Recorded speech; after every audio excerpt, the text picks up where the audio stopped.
Catalytic properties of transition elements, ये एक बहुत ही इंपॉर्टेंट कंसेप्ट है हमारे डीएनए ब्लॉक एलिमेंट्स चैप्टर के अंदर। इस कैटालिटिक प्रॉपर्टी को, कैटलिस्ट को, इसके थ्योरीज को, इसके मैकेनिज्म को, ये सारा एक्सप्लेनेशन मैंने 4 वीडियो में कवर किए हैं।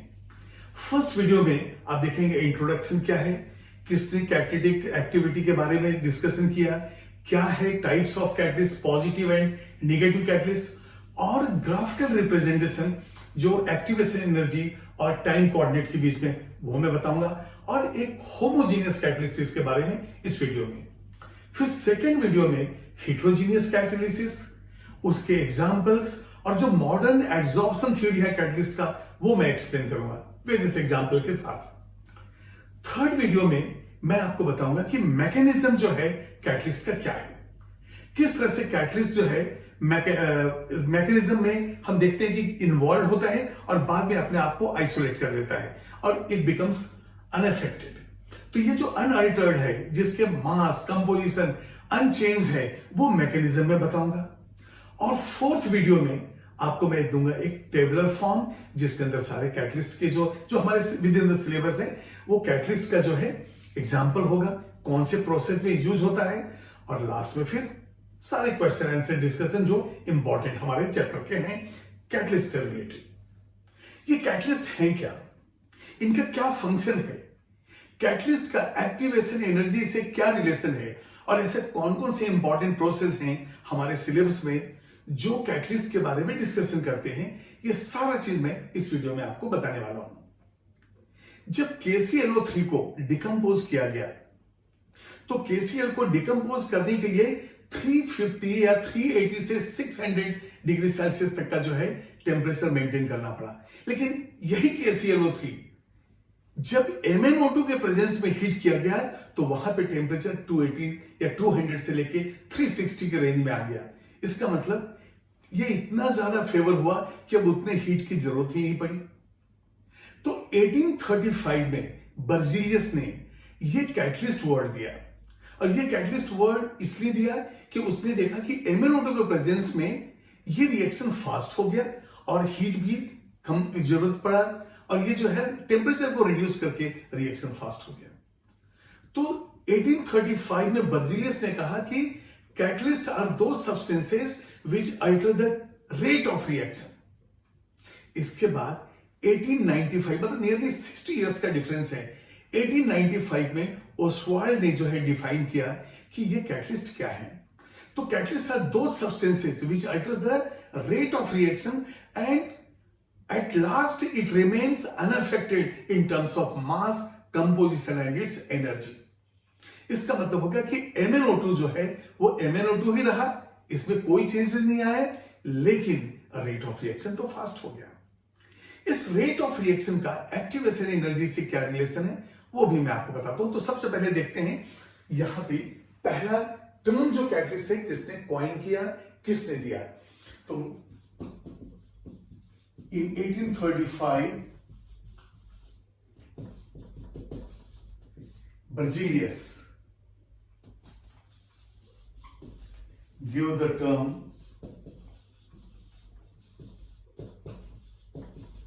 कैटलिस्ट। अभी देखिए 1835 ने कैटलिस्ट का टर्म दिया, और यहां पे रिएक्शन क्या हुआ था, ये देखिए 2KClO3 gives 2KCl plus 3O2। ये रिएक्शन जो है O2 को प्रोड्यूस करने के लिए होता है। तो यहां पे जो टेम्परेचर था ये करीब, ये देखिए हीट की हमने किया, और ये 380 से 600 डिग्री सेल्सियस तक ये टेम्परेचर को मेंटेन करना पड़ा, तब जाके ये रिएक्शन हुआ। अब इस रिएक्शन को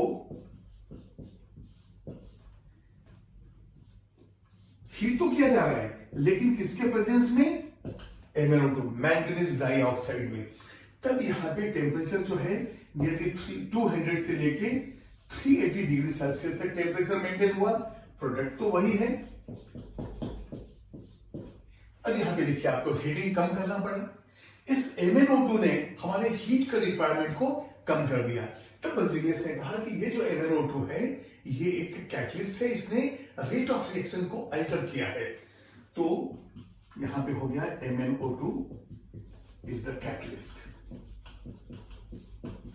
अब ये देखिए, ये 1835 की बात है।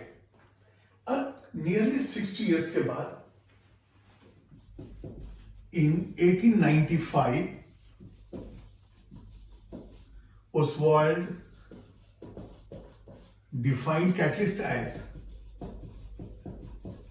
अब देखिए ओसवाल्ड ने क्या कहा कि catalyst are those substances which change the rate of reaction, which alter the rate of reaction, and the energetics and composition of the substance does not change.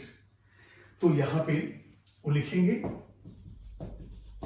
ये देखिए, catalyst are those which alters. Alters का मतलब हो गया, हम बाद में पढ़ेंगे कि कैटलिस्ट जो है, जो पॉजिटिव सेंस में ये तो रेट ऑफ रिएक्शन को इंक्रीज करता है, लेकिन यहां बहुत से ऐसे सब्सटेंसेज हैं जो उसी रिएक्शन के रेट को डिक्रीज भी कर सकते हैं, तो वो नेगेटिव कैटलिस्ट कहलाते हैं। इसलिए हम वर्ड यूज कर रहे हैं alters. So catalyst are those which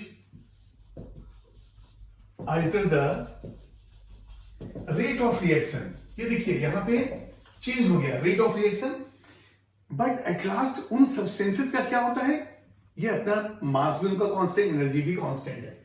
alter the rate of reaction but remain unchanged at the end of the reaction.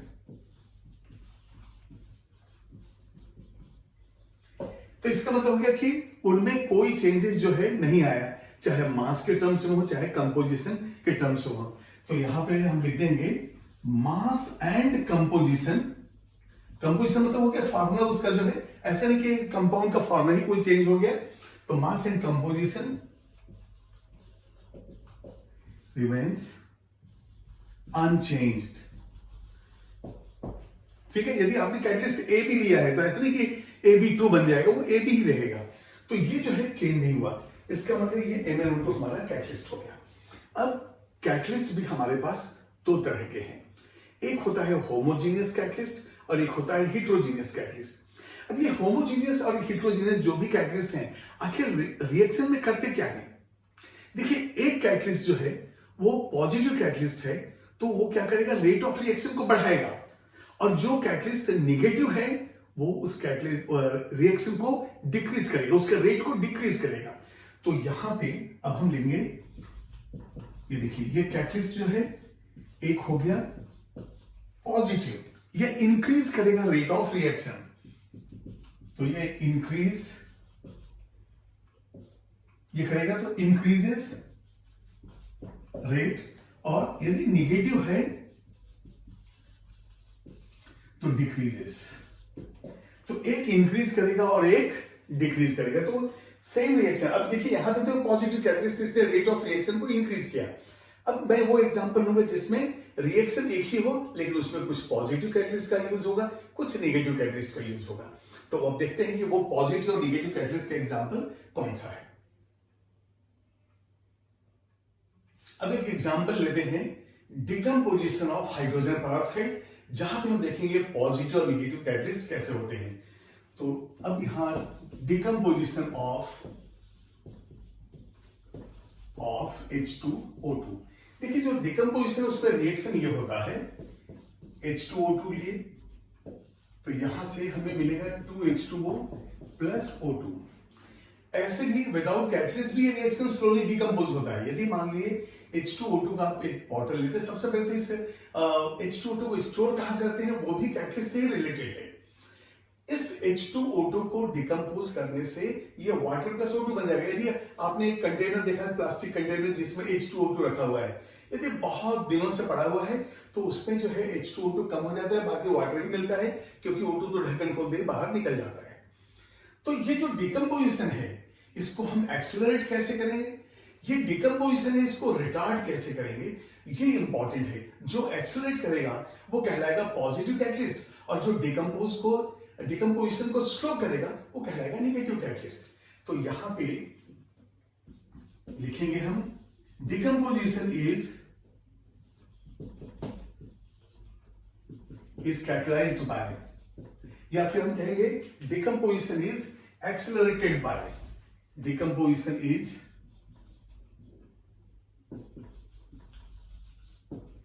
Accelerated by, अब ये डिकम्पोजिशन जो है, ये जो है एक्सेलरेटेड बाय हो गया आपका मेटल्स, एल्कलीज, MnO2। अब ये देखिए, ये जो डिकम्पोजिशन को हमने एक्सेलरेट किया, जो फास्ट किया, इनको डालते ही यदि हमने यहां मेटल डाला या NaOH डाला या MnO2, ये रिएक्शन फास्ट हो गया। KClO3 भी एक्सेलरेट हुआ था डिकम्पोजिशन, ये भी हो रहा है MnO2 से।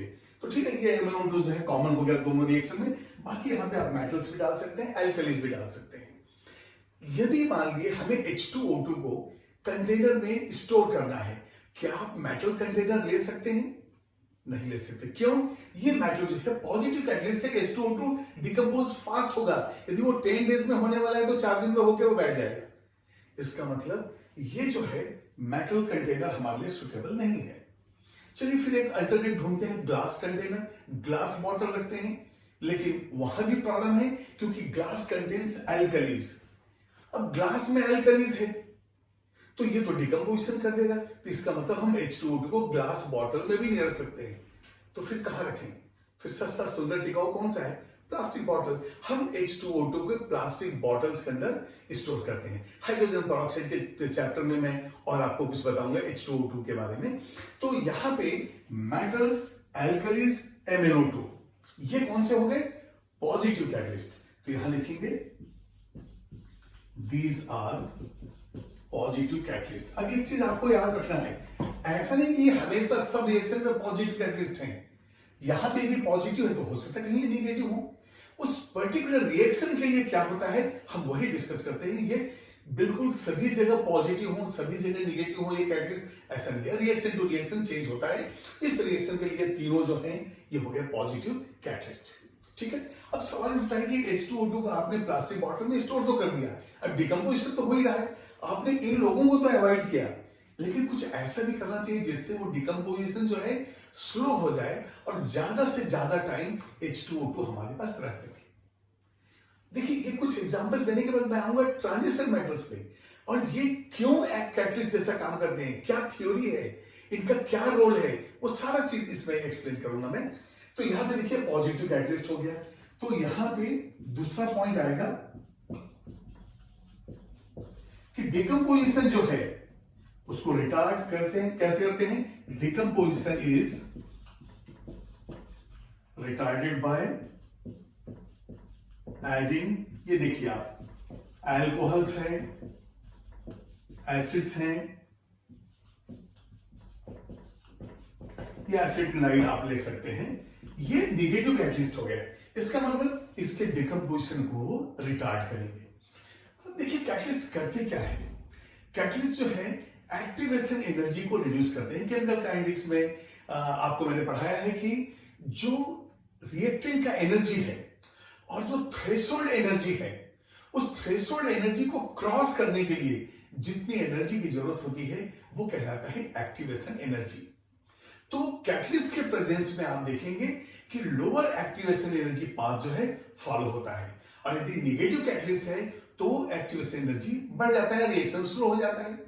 अब देखिए, जब भी हम कैटलिस्ट कहते हैं it is in terms of positive, तो पॉजिटिव कैटलिस्ट हम नहीं कहेंगे हर बार। जब भी कैटलिस्ट कहेंगे तो इन सेंस ऑफ पॉजिटिव, लेकिन जहां पे नेगेटिव कैटलिस्ट होगा जो रेट ऑफ रिएक्शन को डिक्रीज करेगा वहां हमें नेगेटिव वर्ड यूज करना जरूरी है, नेगेटिव कैटलिस्ट कहेंगे। ठीक है, तो अब यहां पे एक ग्राफ देखते हैं। उस ग्राफ के अंदर हम देखेंगे कि किस तरह से जो है रिएक्शन जो है वो lower activation energy path follow करता है प्रेजेंस ऑफ कैटलिस्ट में, और नेगेटिव कैटलिस्ट है तो वही एक्टिवेशन एनर्जी जो है बढ़ जाता है। तो पहला ग्राफ बताऊंगा कि एक्टिवेशन एनर्जी क्या है, दूसरे ग्राफ में एक्टिवेशन एनर्जी को हम ड्रॉ करेंगे। ठीक है, तो अब इसको पहले नोट कीजिए। अब मैं यहां पे ग्राफ ड्रॉ करने वाला हूं जो एनर्जी है और टाइम के बीच में। टाइम जो है वो रिएक्शन कोऑर्डिनेट है, वो टाइम सेकंड्स में हो सकता है, मिनट्स में, आवर्स में, डेज में, कुछ भी हो सकता है, ये टाइम कोऑर्डिनेट है। और एनर्जी कितना जरूरत है, देखिए एक रिएक्टेंट को एक एनर्जी बैरियर को क्रॉस करना पड़ता है। इस एनर्जी बैरियर को कहते हैं हम थ्रेशोल्ड एनर्जी। जैसे मान ली कोई ओलंपिक में जा रहा है तो ओलंपिक के पहले प्री क्वालिफाइंग मैचेस होंगे, कोई ना कोई कॉम्पिटिशन होगा जिसमें ये डिसाइड होगा कि इसको हम आगे टीम में भेजें या ना भेजें। तो यहां पे जो थ्रेशोल्ड एनर्जी है वही क्वालिफाइंग मैच है। उसको सबसे पहले रिएक्टेंट को उसको क्रॉस करना है, और क्रॉस करने के बाद ही वो एलिजिबल होगा। और केमिकल काइनेटिक्स में पढ़ाऊंगा कि एलिजिबल तो होगा, तो क्या वो मेडल भी लेकर आएगा, और जितनी टीम हमारे गए उसमें से कितने लोग मेडल लाएंगे वो डिसाइड होगा। पहले तो इनको क्वालिफाई करना है। तो यहां पे ये देखिए, ये है एनर्जी, थ्रेशोल्ड एनर्जी। ये जो है ये थ्रेशोल्ड एनर्जी है। किसी भी रिएक्टेंट को इस एनर्जी से गुजर के ही हमें जाना है। तो चलिए यहां पे देखते हैं, यदि मान लिए ये रिएक्टेंट है, जैसे ये मान लिए HR, मतलब इंथैल्पी ऑफ रिएक्टेंट है। एनर्जी इन टर्म्स ऑफ, हम enthalpy in terms of internal energy represent कर सकते हैं। तो ये जो है रिएक्टेंट का एनर्जी है। अब ये देखिए, इतनी एनर्जी रिएक्टेंट के पास है, लेकिन इसको क्रॉस करना है यहां पे। तो क्रॉस करेगा तो यहां जो रिक्वायरमेंट है वो ऐसे बढ़ेगा, और फिर ये जो है ऐसा आ जाएगा। देखिए, ये जो आपको ग्राफ मैंने बनाया है, ये एंडोथर्मिक प्रोसेस का है। रिएक्शन को उस एनर्जी बैगेज से क्रॉस करने के बाद यदि रिएक्टेंट के नीचे आ गया तो वो एक्सोथर्मिक होगा। तो ये जैसे ग्राफ जो है, यहां पे एज ऑफ प्रोडक्ट हमने ले लिया, ठीक है। अब यहां पे देखिए आप, ये जो डिस्टेंस है, ये जो डिफरेंस बता रहा है, ये एनर्जी HR और इसके बीच में, ये देखिए, ये जो डिफरेंस है वैल्यू में, यही है EA, एक्टिवेशन एनर्जी। तो यहां पे हम कहते हैं HR जो है ये एनर्जी ऑफ रिएक्टेंट है, ठीक है। इसके बाद HP, ये जो एनर्जी ऑफ प्रोडक्ट है। मान लीजिए रिएक्टेंट हमारा A है, उससे B बन गया, तो A का एनर्जी हो गया यहां पे, और ये हो गया B का एनर्जी। अब A को उस एनर्जी बैरियर से क्रॉस करने के लिए जो रिक्वायरमेंट है उसको इतना है, तो ये हो जाएगा EA, एक्टिवेशन एनर्जी। और ये भी देखिए, ये एक्टिवेशन एनर्जी फॉरवर्ड रिएक्शन के लिए है, activation energy of forward reaction. यदि कोई रिवर्सिबल रिएक्शन होता, A से B बना, B से A, तो फिर ये होता बैकवर्ड रिएक्शन का एक्टिवेशन एनर्जी। तो ये जो वैल्यू है आपका हो गया एक्टिवेशन एनर्जी। अब ये तो एंडोथर्मिक है। यदि वही ग्राफ एक्सोथर्मिक यदि होता, यदि कोई रिएक्शन एक्सोथर्मिक होता, तो वहां पे क्या होगा वो हम अलग से बनाएंगे। पहले एक्टिवेशन एनर्जी, इसके बीच में क्या रिलेशन है वो देखते हैं। ये जो रिक्वायरमेंट है, ये देखिए यहां पे एनर्जी रिएक्टेंट का है। अब हम ले रहे हैं जो रिक्वायरमेंट है वो यहां पे ले रहे हैं, जो रिक्वायरमेंट है। जैसे मान लीजिए मेरे पास 5 रुपए हैं और आइसक्रीम 30 रुपीज का है, तो मेरा रिक्वायरमेंट कितना है, 25 रुपए का। तो ये जो 25 रुपीज का रिक्वायरमेंट है वो मेरा हो गया एक्टिवेशन एनर्जी। अब मैं ग्राफ पे प्लॉट कर रहा हूं मेरा जो रिक्वायरमेंट है उसका, यहां पे मेरे पास कितने पैसे हैं और कितने चाहिए। और ये हो गया आइसक्रीम, देखिए ये 30 रुपए का आइसक्रीम, मेरे पास 5 रुपए, तो 25 रुपए आपकी जरूरत है। अब दूसरे ग्राफ में मैं अपने पास कितना पैसा है वो नहीं रिप्रेजेंट कर रहा हूं, मैं ये रिप्रेजेंट कर रहा हूं कि मेरा जो रिक्वायरमेंट है कितना है। तो अभी मेरा रिक्वायरमेंट कितना है, 25 रुपए। और कल को यदि किसी ने मुझे कूपन दे दिया 10 रुपए का, तो वो कूपन 10 रुपए जो है कैटलिस्ट ने मुझे दिया, तो मेरा रिक्वायरमेंट अब कितना हो जाएगा, जितना बचा हुआ है 25 रुपए, उसमें से 10 रुपए माइनस। यदि 10 रुपए का कूपन है तो 15 रुपए की जरूरत है, 20 रुपए का कूपन है तो 5 रुपए की जरूरत है। तो यहां ये मैंने रिक्वायरमेंट रिप्रेजेंट किया है। तो अब यहां पे ग्राफ कैसा होगा वो देखते हैं। सबसे पहले हम देखेंगे कि ग्राफ पे जो है, अभी देखिए ये ग्राफ एनर्जी है, ये एक्टिवेशन एनर्जी है। जैसे मान लीजिए मैंने इसको यहां पे ऐसा ड्रॉ किया, ये इस तरह का ग्राफ जो है। अब ये देखिए ये एंडोथर्मिक है, तो इस तरह से एक्टिवेशन एनर्जी का हमने बनाया। अब यदि मान लिए प्रेजेंस ऑफ कैटलिस्ट की बात करें, तो जो रिक्वायरमेंट है एक्टिवेशन एनर्जी वो कम हो जाएगा। ये देखिए ये हो गया प्रेजेंस ऑफ कैटलिस्ट। और यदि मान लिए हम कोई नेगेटिव कैट ले लें, तो नेगेटिव कैटलिस्ट में ये ग्राफ ये इस तरह से चला जाएगा। अब ये कोई जरूरी नहीं कि ये क्रॉस करिए इसके ऊपर जाए, इधर से भी ऐसे आ सकता है। तो ये जो है ये एक्टिवेशन एनर्जी, ये एक्टिवेशन एनर्जी, इनका जो है अलग अलग हो गया। तो यहां पे हम लिखेंगे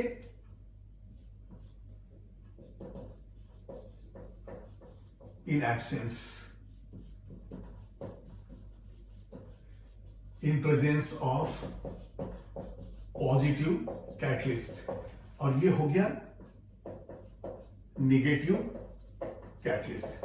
जब नेगेटिव कैटलिस्ट होगा तो एक्टिवेशन एनर्जी बढ़ जाता है, और जब पॉजिटिव कैटलिस्ट है तो एक्टिवेशन एनर्जी कम हो जाता है। और हम कंपेयर कर रहे हैं इन एब्सेंस ऑफ कैटलिस्ट से, इन एब्सेंस ऑफ कैटलिस्ट।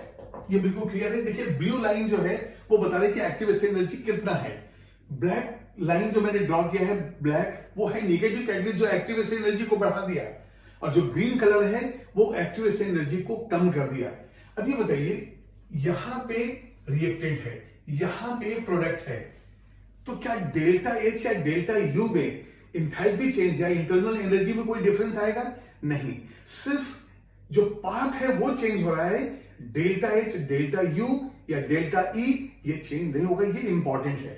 तो ये आप लिखेंगे, तो यहां पे आ जाएगा इन presence of catalyst active, the reaction follows the lower activation energy path. In presence of catalyst, the reaction follows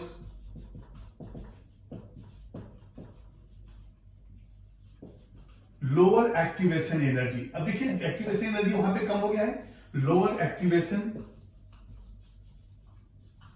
energy path. तो ये लोअर एक्टिवेशन एनर्जी पाथ पे जो है ये फॉलो करेगा। और वही यदि प्रेजेंस, अब ये देखिए of the catalyst, presence of the catalyst, जब भी हम कैटलिस्ट करते हैं तो पॉजिटिव सेंस में कहते हैं। यदि नेगेटिव होगा तो हमें नेगेटिव बताना पड़ेगा कि कहां पे नेगेटिव है। तो इसको आप नोट कीजिए, एनर्जी, ठीक है, एनर्जी पाथ पे यहां पे lower activation energy path follow होगा। अभी इन प्रेजेंस ऑफ नेगेटिव कैटलिस्ट क्या हुआ? ग्राफ देखिए बिल्कुल ऊपर चला गया, तो वहां पे एक्टिवेशन एनर्जी जो है वो बढ़ जाता है और रिएक्शन स्लो हो जाएगा। इसका मतलब होगा कि जब आपका रिक्वायरमेंट कम है तो रिएक्शन फास्ट होगा। तो यहां पे लिखेंगे in presence of negative catalyst reaction follows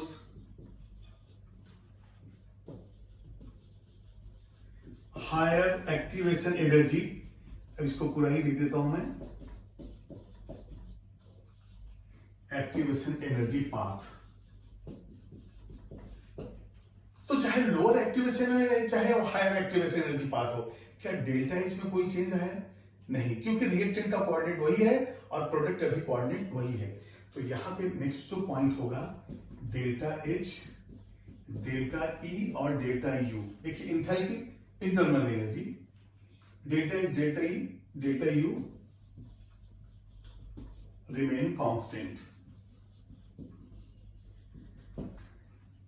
यदि मान लिए एक्टिवेशन एनर्जी कम है तो रिएक्शन बिल्कुल फास्ट होगा, और एक्टिवेशन एनर्जी ज्यादा है तो रिएक्शन स्लो होगा। हमारा रिक्वायरमेंट ज्यादा है तो थोड़ा सा आराम से टाइम लगेगा, और रिक्वायरमेंट कम है तो हमारा रिक्वायरमेंट जल्दी से पूरा हो जाएगा।